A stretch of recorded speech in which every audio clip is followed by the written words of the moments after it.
Have you ever questioned the reliability of our knowledge? David Hume discovered that our understanding of causation is not as solid as we think. In this video, we explore David Hume's problem of induction, a cornerstone of his empirical philosophy that challenges our assumptions about knowledge and causality. Hume argues that our beliefs about the future are based on past experiences, yet he reveals the inherent uncertainty in this reasoning. Mind Aperture channel. Here you will see beyond the visible.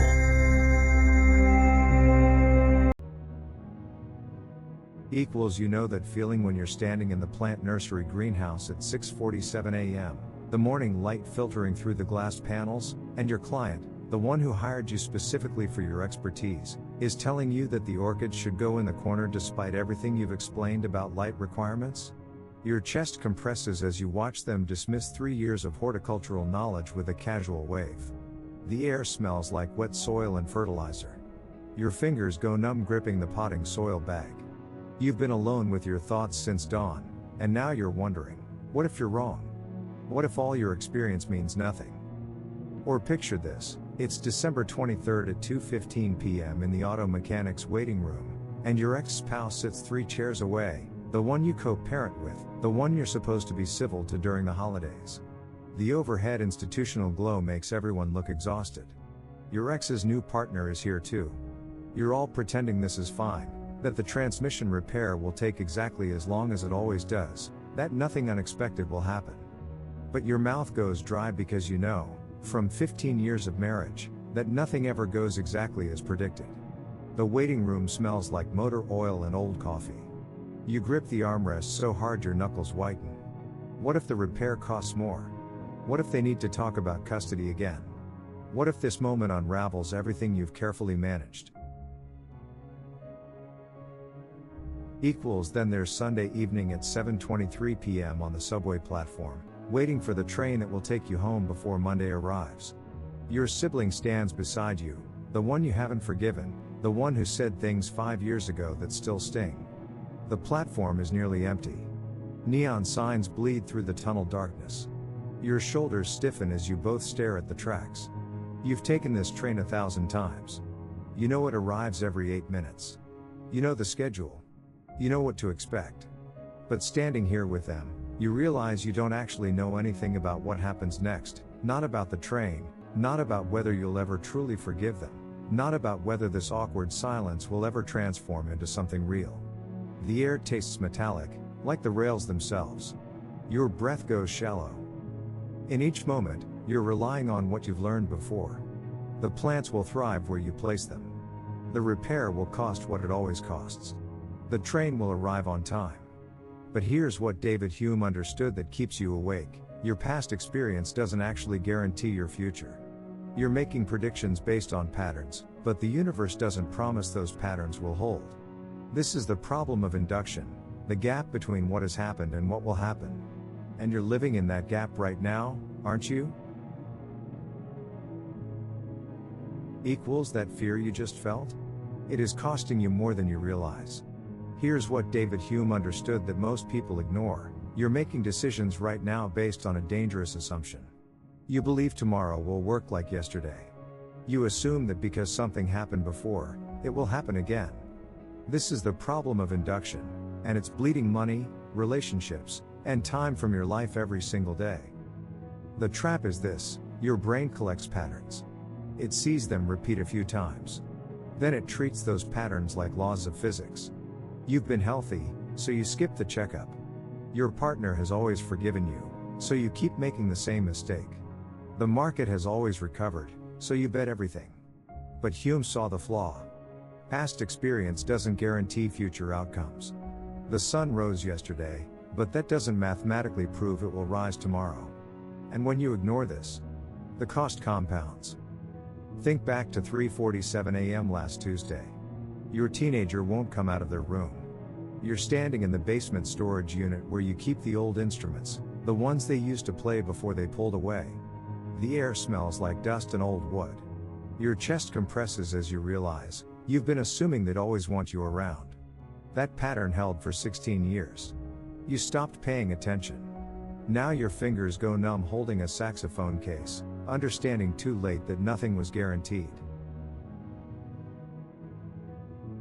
Equals or there's the hair salon chair at 2:33 p.m. on the last day before everything splits. Your sister is cutting your hair, the first time she's spoken to you in 4 years. She's reaching out.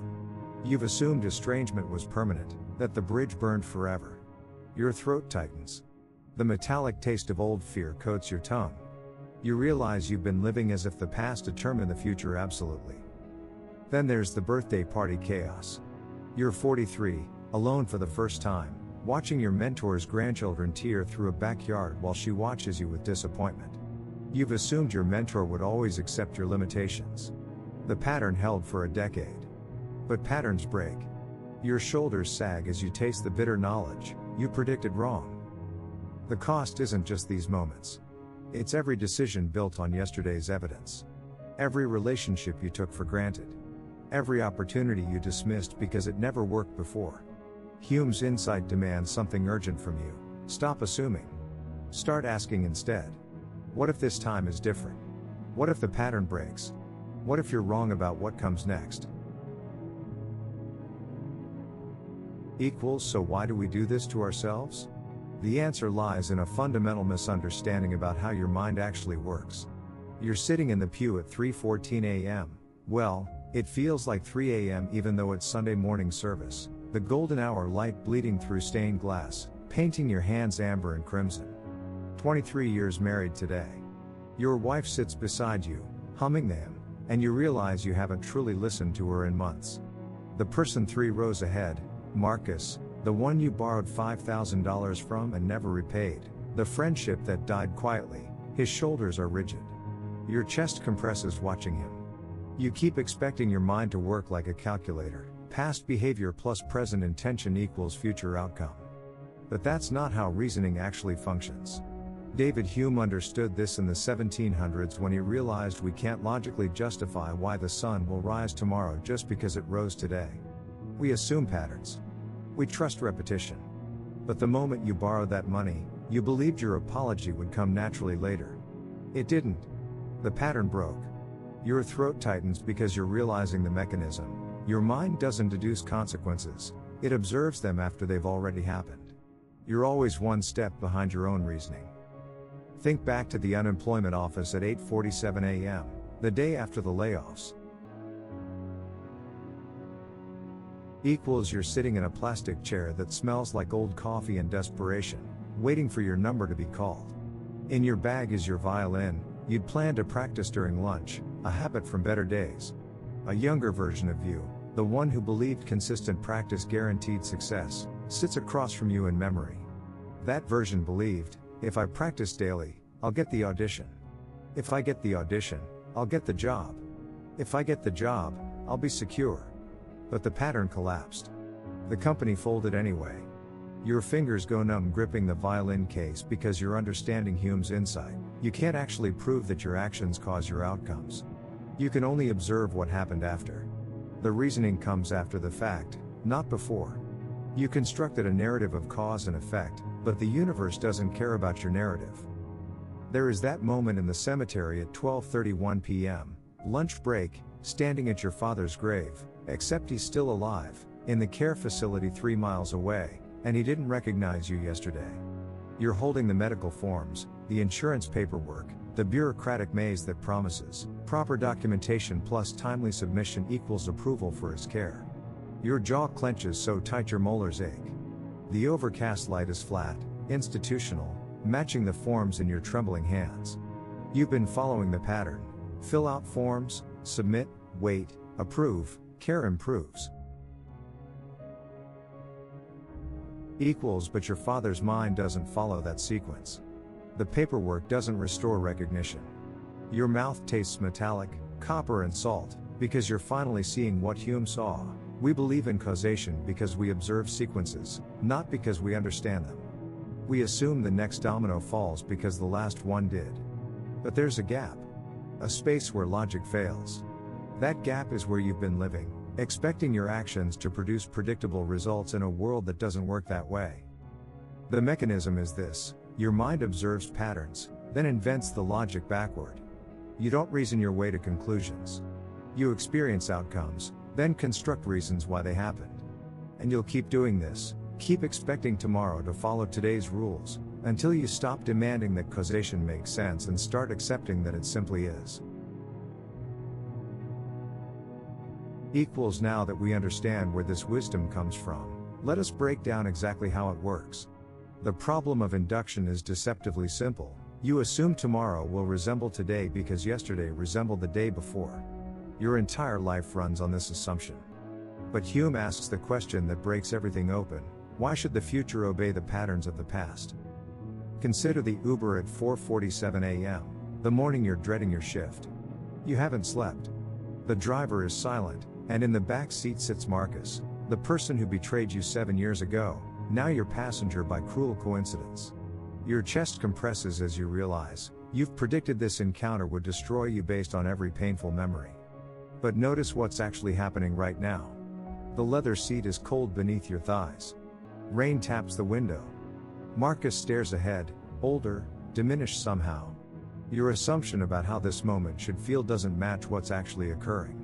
This is the first principle, pattern recognition trap. We mistake repetition for inevitability, then suffer the future we invented. Now shift to the bank lobby at 3:52 p.m., 1 hour before the moving trucks arrive.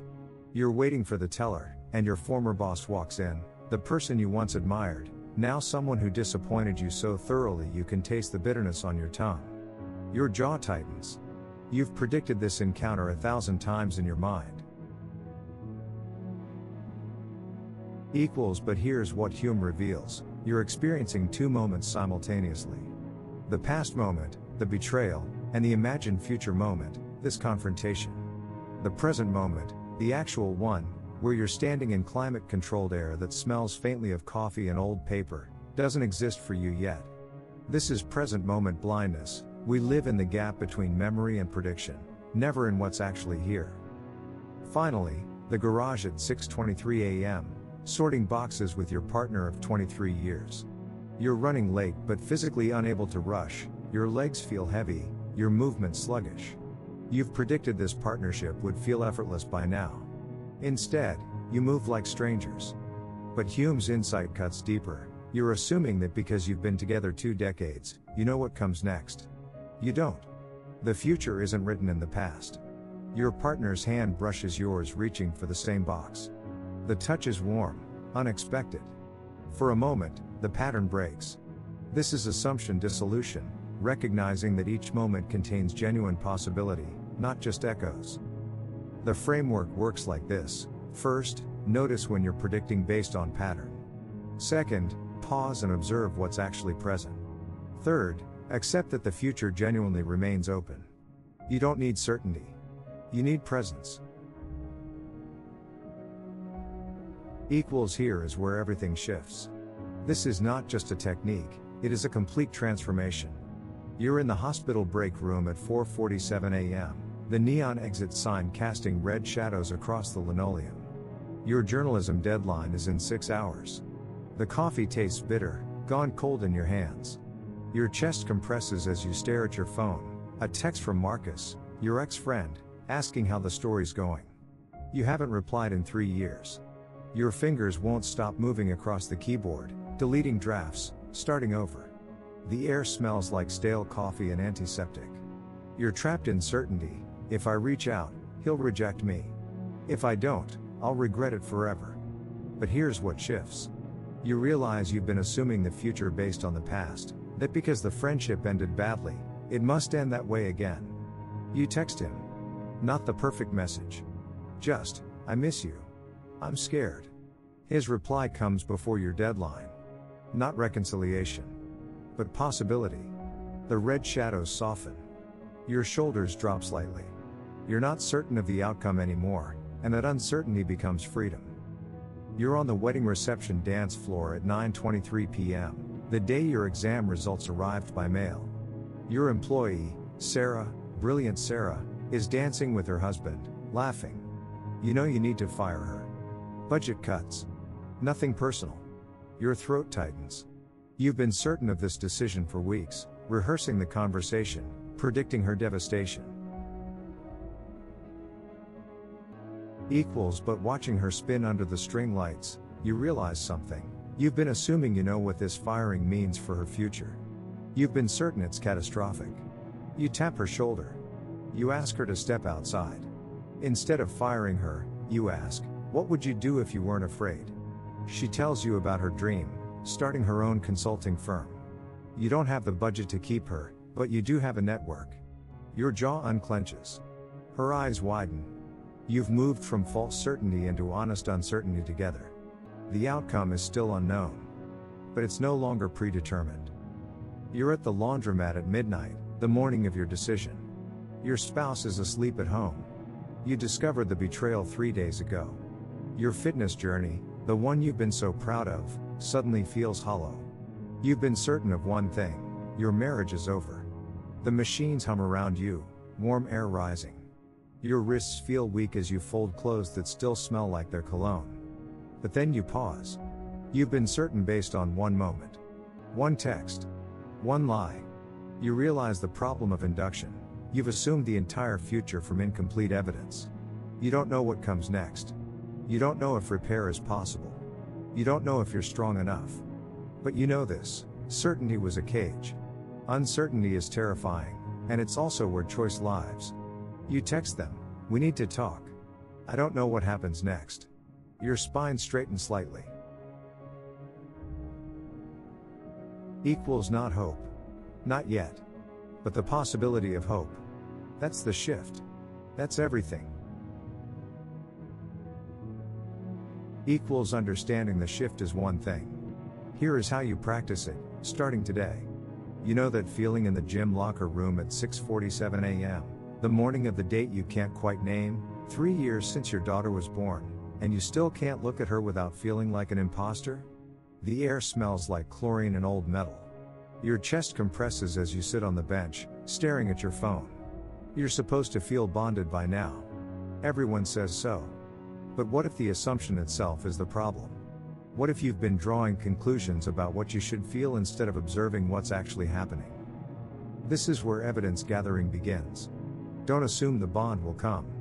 Don't assume it won't. Instead, watch. Notice one moment today where she reaches for you. Not the grand gestures, the small ones. The way her hand finds yours in the car. The specific sound of her laugh at 2:17 p.m. Write it down. One observation. Not interpretation. Just data. Week 1, you collect. Week 2, patterns emerge that your assumptions had hidden. By week 4, you're no longer waiting for the bond to arrive like a package. You're building it from actual moments, not fantasy timelines. The second practice is assumption audit, and this one stings. You're stuck in traffic at 4:23 p.m., the commute home stretching like punishment, and your ex's name appears in your notifications.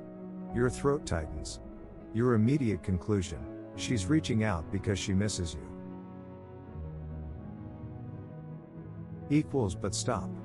What evidence supports that? What evidence contradicts it? Maybe it's a group chat. Maybe it's accidental. Your mind has already written the whole story. The practice is brutal. List 3 alternative explanations for every assumption you make about her. Not to convince yourself she doesn't care, but to stop living in the story you invented instead of the world that actually exists. The common mistake? Thinking this makes you cold. It doesn't. It makes you honest. In the train station at 7:52 p.m., announcement crackling about delays, you avoid your neighbor's eyes like always. But you notice something. You've assumed she judges you. No evidence. Just a story. 1 week of gathering actual data, she smiled at you twice, asked about your cat, held the door, and the assumption begins to crack. Not because you forced positivity. Because you stopped hallucinating. Start today. One observation. One audit. One assumption questioned. Not to reach certainty. Certainty is the lie we tell ourselves. But to stop drowning in stories we invented and start swimming in the world as it actually is. Equals, once you have practiced these techniques, the next step is weaving them into daily life. Not in meditation rooms or therapy offices, but in the spaces where uncertainty actually lives, where you're waiting for answers that won't come, where you're replaying conversations at 3 a.m., where deadlines loom and you're running out of time to change your mind. It starts at 6:47 a.m. in your kitchen, golden hour light bleeding through the window. You're standing at the permit counter at City Hall, and your in-law is beside you, the one who's never quite approved, whose silence carries weight. The air smells like old paper and institutional coffee. Your shoulders tense as the clerk says, "We'll call you when we know." Not today. Maybe not this week. You grip the counter's cold edge, and your palms go slick. The uncertainty isn't new, but this morning, you notice something different. You're not waiting for certainty to arrive before you act. You're acting while uncertainty sits beside you like an unwelcome guest. You ask your in-law a question about their weekend. Not to impress them. Just to practice believing that not knowing doesn't mean not living. At 2:15 p.m., you're in a courthouse hallway. The overhead lights hum too bright. 3 years ago, you thought you'd be someone else by now, someone more certain, more successful, more sure of who you were becoming. Your chest compresses as you replay the conversation from 3 a.m., the one that kept you awake. But here's what shifts. You stop waiting for that future self to arrive and validate your present one. The person you thought you'd become was always a story you told yourself, a prediction based on patterns that don't guarantee anything. You taste bitterness on your tongue, but you swallow it. You text a friend. You move forward anyway. At 11:58 p.m., you're on a nearly empty night bus, 5 minutes before a deadline you can't reverse. Your reflection stares back at you in the dark window, judging, uncertain, afraid. The bus smells like diesel and old upholstery. Your jaw clenches. But you've learned something crucial. You don't need certainty about who you are to act like someone you respect. The reflection doesn't have to approve. You submit anyway. You choose anyway. You live anyway. This is not perfection, it is direction. Let us bring this full circle. Remember where we started? 7 parts ago, you were standing in the wreckage of certainty, asking what you could control, what you couldn't, how to move through a world that refuses to follow the script you memorized. You've learned to separate the controllable from the chaos. You've practiced presence when panic rises. You've named your patterns and begun to break them. But there's one final threshold, the one where you stop demanding that life prove itself to you first. You're in the parking garage stairwell at 11:43 p.m., the night before surgery. The concrete echoes your footsteps. A stranger passes you going down, something in their shoulders, the way they hold their phone, reminds you of someone you lost 3 years ago. Your chest compresses. For a moment, you want to follow them, ask their name, demand that grief explain itself. But you don't. Instead, you notice, this is the induction problem made flesh. You cannot know what tomorrow holds. You cannot prove that this surgery will work, that you'll wake up, that anything you've planned will unfold as promised. And yet, your legs carry you forward anyway. You're standing in the pharmacy line at 2:17 p.m., delayed indefinitely with no information. Your friend stands beside you, changed in ways you don't like anymore, harder, colder, someone you're not sure you recognize. The impulse rises to demand they explain themselves, to prove they're still the person you thought they were. But you've learned something deeper now. You cannot induct the future from the past. Your friend cannot be reduced to your memory of them. Neither can you. The line doesn't move. Your shoulders relax slightly. You turn to them and ask a real question instead of a defensive one. It's Tuesday at 3:34 p.m., ordinary and unremarkable, when chronic pain hits you like a reminder that certainty is a luxury you never owned. Your fear personified sits across from you, not as an enemy anymore, but as a companion you've learned to walk with. The pool is closing. Chlorine stings your nostrils. Your tongue feels thick from the effort of existing in this body. But here's what transforms. You stop trying to prove to yourself that you'll be okay. You stop demanding evidence from a future that hasn't arrived.